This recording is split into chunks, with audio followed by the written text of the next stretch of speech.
30 стран мира и 5 континентов. Государственный академический театр классического балета объездил почти весь земной шар. Сегодня московские мастера танца добрались и до Казани.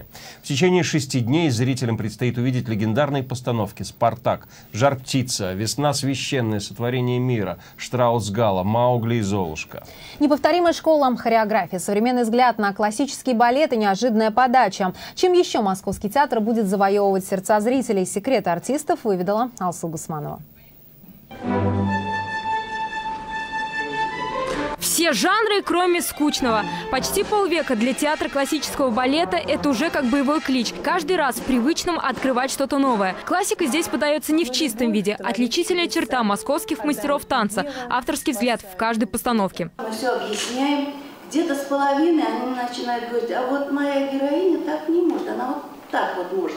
То есть они становятся уже, они овладевают своей ролью, своей партией, и уже они нам диктуют, что можно, что нельзя. Они продолжают. Кроваво-красный свет, мечи, стремительные движения и ожесточенные бои. Основа сюжета постановки «Спартак» все та же, но подается это блюдо под новым соусом. Балет «Сотворение мира» – библейская притча про Адама и Еву. Он с триумфом прошел по миру, был поставлен в 60 театрах. А для балета «Маугли» музыку написал 14-летний композитор из Лондона Алекс Прайер. Теперь очередь казанских зрителей погрузиться в магию московского балета.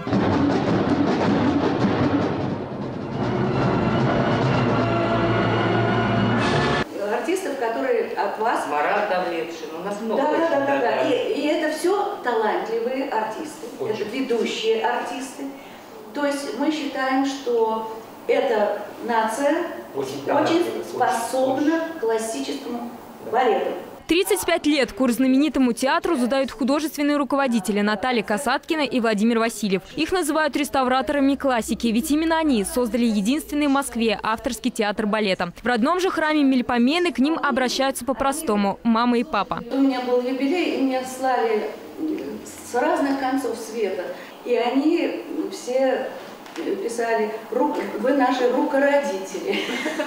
Свое искусство на сцене покажут ведущие солисты театра Екатерина Березина и Николай Чевычелов. Это многочисленные лауреаты международных премий. О своих регалиях говорят скромно. Все это заслуга педагогов и постоянного оттачивания каждого па. Какие-то элементы рук, например, и элементы, то есть как сложены наши тела, наши там ноги, как могут работать. То есть на каждого артиста это вот делается особенный образ. Вот как надоело, неохота на работу, знаете, а лишите вас от этой работы, и вы тогда на стенку полезете, потому что по-настоящему вы живете этой работой. О Казани отзываются более чем тепло. Она в списке любимых городов. А столице Татарстана москвичей терпеливо ждали долгих 9 лет. Теперь для них главное сполна наградить зрителей за долгое ожидание. Алсу Гусманова, Игорь Романов, «Столица».